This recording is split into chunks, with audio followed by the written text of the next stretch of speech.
சிறகடிக்க ஆசை சீரியல்ல இனிய எபிசோட்ல என்ன நடந்திருக்கு அப்படிங்கிறத பார்க்கலாம். இப்ப கல்யாண பேக்கேஜ் அப்படின்னு சொல்லி ஒரு புது ஐடியாவ பிஏ குடுக்குறாங்க இல்லையா? அத கேட்டுட்டு இது நல்லா இருக்கு. இதுக்கு விளம்பரம் பண்ணணும்.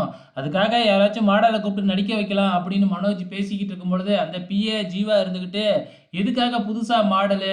நீங்களே நல்லா ஹீரோ மாதிரி தான் இருக்கீங்க. அதனால நீங்களும் உங்க மனைவியும் சேர்ந்தே நடிங்க அப்படின்னு சொல்லிடுறாங்க. அத மொபைல்லயே ஃபோட்டோ ஷூட்லாம் எடுக்குறாங்க. ஸோ நம்ம மொட்டை தல ஃப்ரெண்ட வச்சு டைரக்ஷன் பண்ணி, எப்படியோ ஒரு ஆட் எடுத்து அத வந்து சோசியல் மீடியாவுல அப்லோட் பண்ணிடுறாங்க. எல்லாருமே ஷேர் பண்ண ஆரம்பிச்சுடுறாங்க. இப்ப ரொம்ப நாள் வராம இருந்த பிஏ மறுபடியும் ரோகிணிக்கு ஃபோன் பண்ணி, "எனக்கு அமௌண்ட் வேணும்" அப்படின்னு சொல்லி பிளாக்மெயில் பண்ண ஆரம்பிக்கிறாப்புல.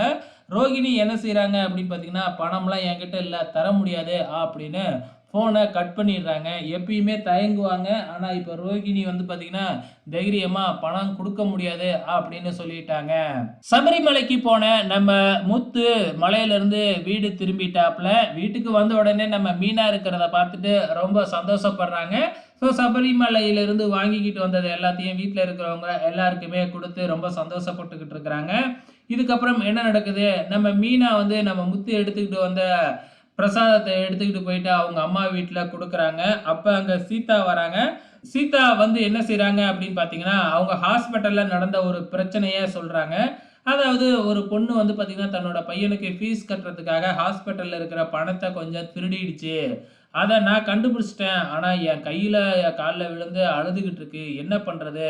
ரொம்ப நாள் பொய்ய மறைக்க முடியாது இல்லையா? அப்படின்னு சீதா சொல்லிக்கிட்டு இருக்கிறப்ப, நம்ம மீனா மறுபடியும் ரோகிணியோட ஞாபகம் வந்துருச்சு. நம்மளும் உண்மைய மறைச்சுக்கிட்டு இருக்கோமே! அப்படின்னு சொல்லி கொஞ்சம் சந்தோஷமா இருந்த சீதா மறுபடியும் பழைய மோடுக்கே போயிட்டாங்க. உடனே ரோகிணிக்கு ஃபோன் பண்ணி, "நான் உங்ககிட்ட பேசணும்" அப்படின்னு சொல்லி, ரோகிணியோட ஃப்ரெண்டு வீட்டுக்கு தான் நம்ம மீனா வராங்க. ஸோ அங்க வந்த உடனே வந்து பார்த்தீங்கன்னா, ரோகிணி கிட்ட பேச ஆரம்பிக்கிறாங்க. "இன்னும் எவ்வளோ நாள் தான் இந்த உண்மைய மறைச்சுக்கிட்டு இருப்பீங்க?" அப்படின்னு பேச ஆரம்பிக்கும்போது, அந்த இடத்துக்கு வித்யா வராங்க. ஸோ வித்யா உள்ளார வந்த உடனே நம்ம மீனாவ பார்த்துட்டு, "என்ன மீனா, கிறிஸ பார்க்க வந்தீங்களா?